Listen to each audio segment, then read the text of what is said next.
Why uphold the culinary traditions of the past? On today's menu,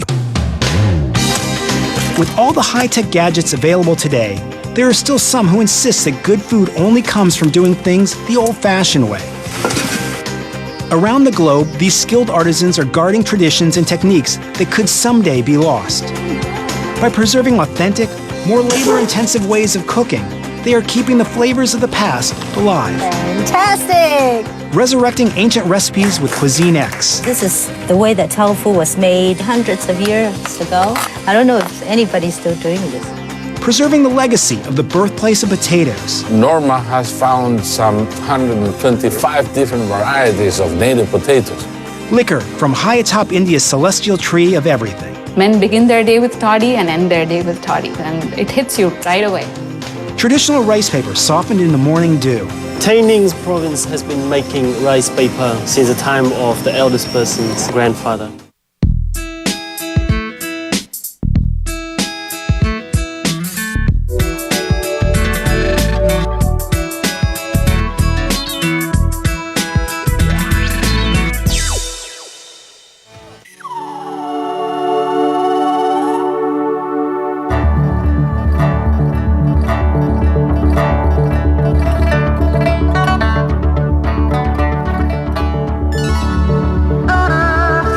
What I have is what they call a private kitchen.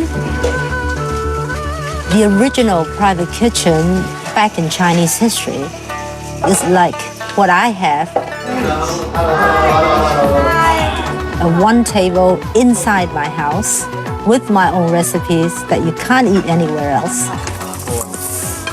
My name is Margaret, and I have a passion for cooking. In Hong Kong and throughout China, private kitchens are small underground restaurants where amateur chefs are free to take a fresh approach to Chinese cooking. While considered a new trend in Chinese cuisine, private kitchens can actually be traced as far back as the Qing dynasty of the 17th century. Margaret Xu Yuan continues this tradition today as chef and hostess of Cuisine X, the most hidden of Hong Kong's private restaurants. Drawing on ancient recipes and obscure techniques, Margaret prepares an exclusive dinner at her home 15 miles north of Hong Kong Island. I kind of like food that is cooked slowly the way it should be cooked.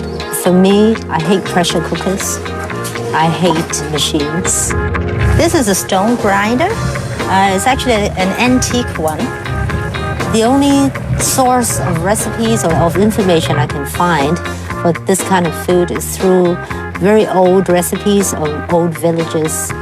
You put beans that you soak overnight into the grinder, and then you put water in, and then this mixture of beans and water comes out, and that's soy milk. These are soybeans. This is the way that tofu was made maybe hundreds of years ago. I don't know if anybody's still doing this. I've got this terracotta cooking device. It's made out of 2 Italian plant pots put upside down. And terracotta can take high temperature. So it's very well heated. And the crispy roasted baby pig is a pretty popular dish that people keep requesting. And basically you slow roast the pork inside hanging up.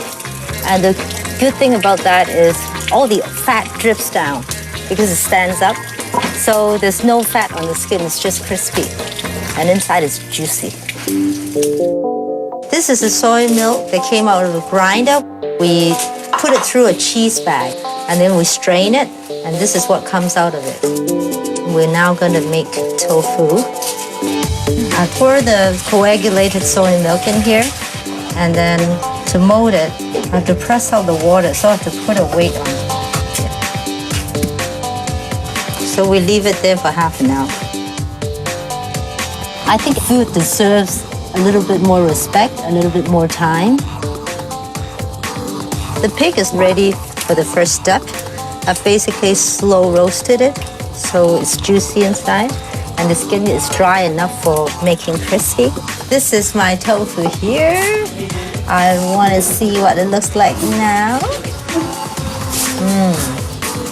The taste of real soybeans. Well, I'm just gonna go get changed and prepare for the guests to arrive.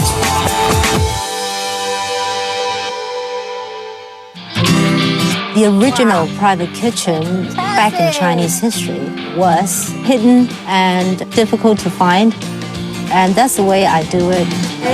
Please come in. Hi. It only sits 6 people. That's minimum. Maximum is 8. It's usually visited by friends of people who know me. So I hope you guys are hungry. I've got tons of stuff to do. Okay. Where's the food? But then the good thing is I can choose and pick my clients. I don't have people who I don't like coming to dinner. This is a roast black baby pig. Now this is the organic pig from one of the local farmers. This is only just under 1 month. Poor thing. Poor thing. But it's so delicious. It's very crispy. Wow. The best thing is everyone just helps themselves as well. They don't expect any service. They're happy. They just want to talk about the food. They are deeply in appreciation of the process that I go through.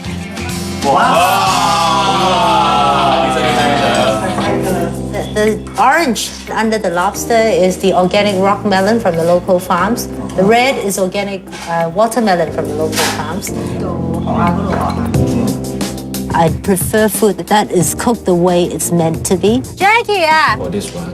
and I want to restore that spirit of real cooking. Like you cook a chicken for 10 hours to make it tender, steamed, and the juice is locked in. You hear that crackle? Wow. I just want the skin. Want some skin? Let's go. Very good. It's like this, right? Like Margaret's Place. It's really like a hidden gem of Hong Kong. Hey, come on, Margaret. You got to share some of this wine with us. Cheers. Ever since I've been doing this for over 3 years. I've suddenly become a chef recognized by the industry. This is a lotus leaf from the lotus pond. It's so rewarding. It makes it all worthwhile. This is free-range chicken. I design my own dishes. I design my own styling. And it could be inspired by historical recipes. As long as I can keep experimenting with the authentic ways of cooking, it's my private lab.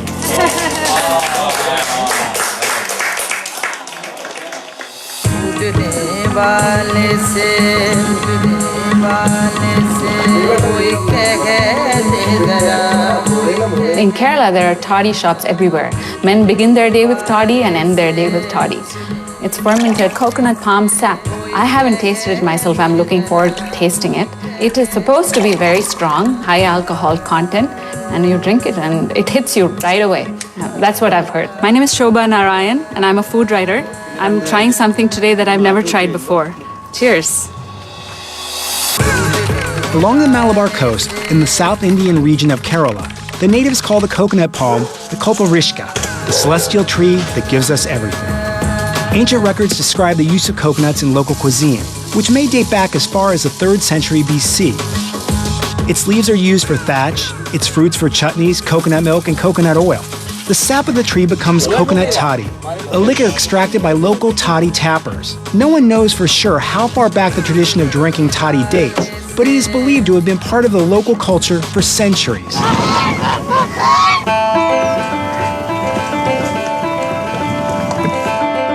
So Kerala is along the coast of India by the Arabian Sea. It's the Malabar coast, as we call it. It's a beautiful, lush, green state. The seafood is very fresh and tasty. It's the land of coconuts.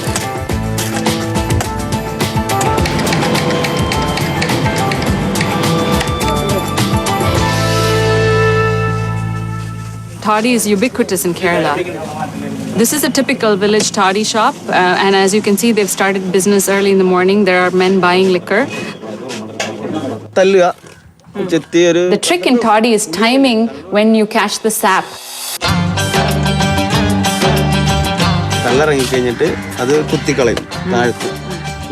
He says it's all in the tapping. This is the bone of a deer. They've put iron in the middle. That's why it's really heavy. His technique is he taps it on 2 sides, and when he thinks there's enough liquid inside it, He makes a hole in the bottom. This is katti. Katti is a Malayalam word for knife. This is what he uses to cut the palmyra sack.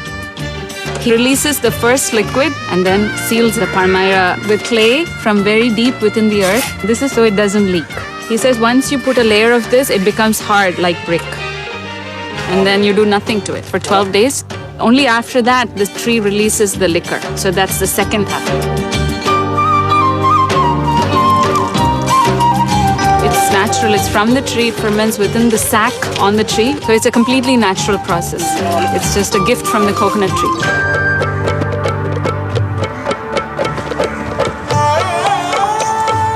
So this is my first time drinking toddy. Cheers. There's so many layers of flavors. You think when you're drinking it, it's just going to be really sweet, but it isn't. It's really good. It's smoky. You can taste the coconut, and it has a buttermilk flavor. It's an effervescence. It's like it pops in your mouth.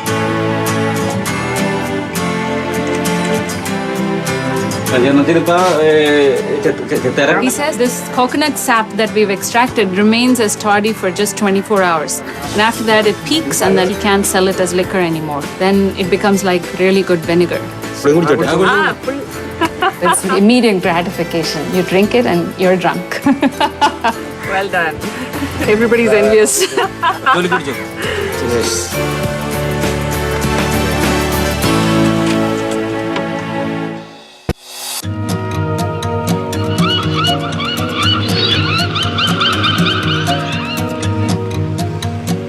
Chiloé is known for its myths, it's known for its climate and beautiful skies, but mostly now it's known for its native potatoes. Norma Aguilar dedicates herself to preserving the island's unparalleled potato diversity on a mission to maintain rare species for future generations. Located 730 miles south of Santiago, the Chiloé archipelago is defined by its 1,000-year-old culture of potatoes. In fact, potatoes may have actually originated on this island. Though there are more than 200 varieties of potatoes, many are not commonly cultivated.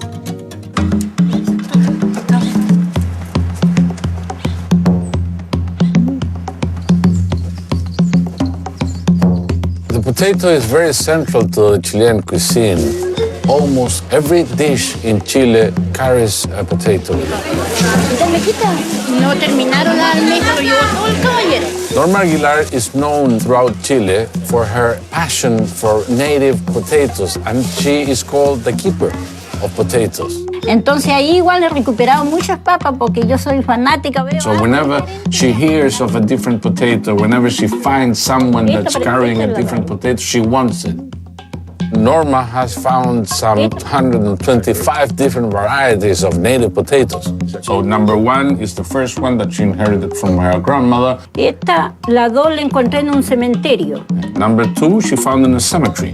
La tercera igual fue en un cementerio. Number three, she also found in another cemetery because her grandmother told her, well, the ancient people, when they would bury someone, they would surround their tomb with potatoes.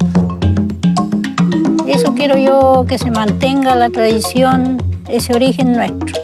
She says that her mission is to resurrect the native potatoes in order to leave them behind for the younger generations. Esta es la causa.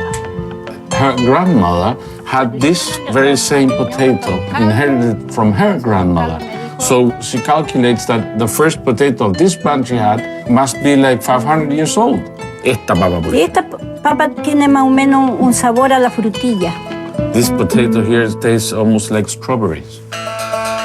Each potato has a different flavor, and it can vary from the taste of a fruit all the way to the taste of cheese or even butter.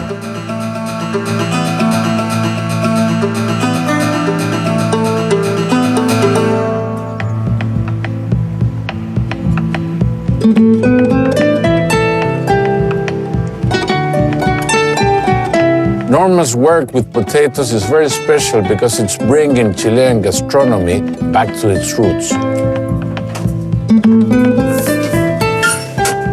If she could spend her whole day cultivating potatoes, well, that's what she would do. It's one of the slices of these potatoes have a different figure in it.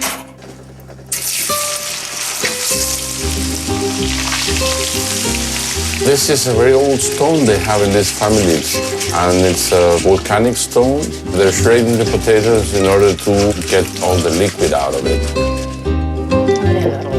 What they're doing right now is making papa rellena, stuffed potato. In this case, the filling is chicharrón, you know, the fried pork fat.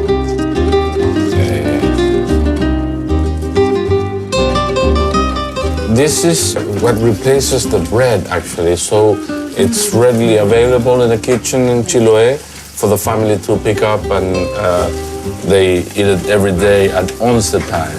This is a typical chilote dish. I mean, this is something that you won't find in the rest of the country, only in the island of Chiloé.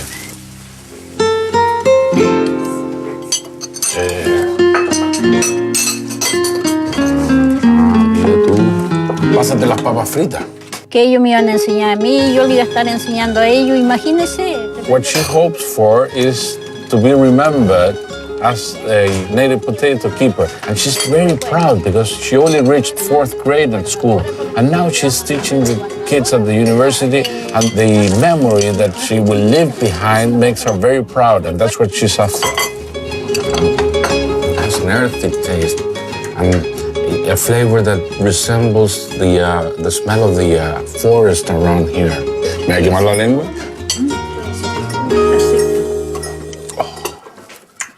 This is it.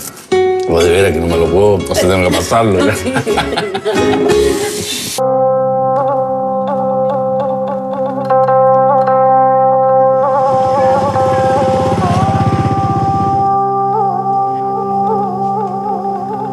Tainings's province has been making rice paper since the beginning of the 20th century. The family has lived in Taining for 3 generations, since the time of the eldest person's grandfather. Anh vừa nói đi, không sao đâu, mọi người ăn đi. Cháu. Over the last century, many Vietnamese factories began using machines to make rice paper. But in Tay Ninh, 50 miles northwest of Ho Chi Minh City, it is still handcrafted, using traditional methods that may be centuries old. This local version gets its unique softness from lying out in the grassy dew. So special is this particular Van Tron, as they call it, that cooks visit from all over the country just to bring it home to their kitchens. She said, we start simply with the rice. She grind it to get really, really nice flour, and then mix it in water.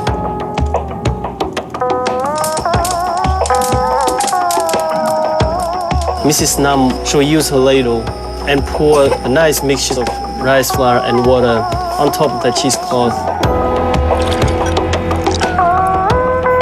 First layer, she will let it stand there for about 5 seconds, and then use the ladle again to pour the second layer on top of already steamed first layer.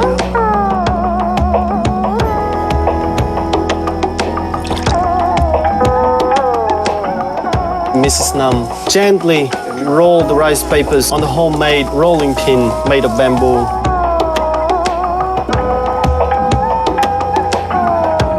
Mrs. Nam grew up with the rice paper, started making rice paper since she was very young. As the village people can remember, she's been doing it for at least 35 years now. Một ngày sẽ dạy em làm nghề này không? Bà không chưa nói. Nó biết gỡ rồi khi nào.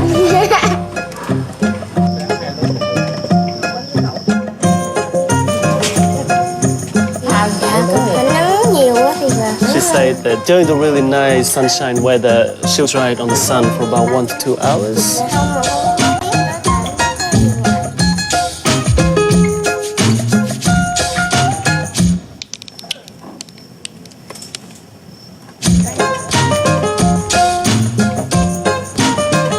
Nhúng vỏ đậu cho nó hừng thằng than rồi. When the rice paper get dried, they'll grill them.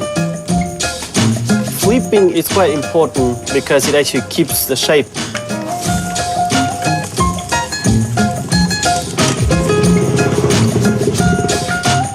Then you're waiting for it to go from translucent to white.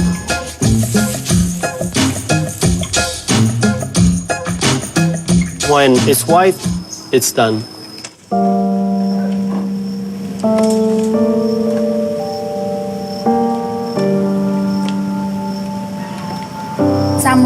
bánh rải đều ra vậy The đó. most important feature that makes this rice paper unique is after grilling, what the family does is spread them evenly on the net. Placed just above the grass, it will absorb in the evening too, and the smell of the grass itself. Phút 15 phút phải càng mát vậy phải không? Depending on the weather, if the weather is really nice and moist, 10 minutes and it's ready.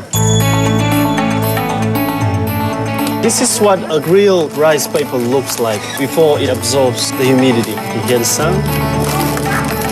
And this is the final product. You can roll it up nicely because of your morning dew and the evening dew. Nice and soft.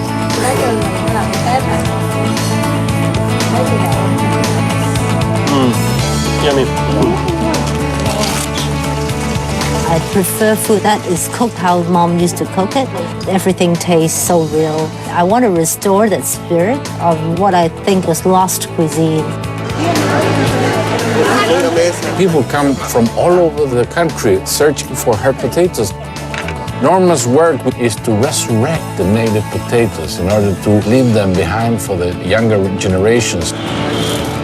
Every cook in every household has a certain way of doing things, and my grandmother taught my mother, and my mom taught me, and I'm teaching my kids. So unique cooking techniques are literally being translated down the generations. So that's the modern with the ancient.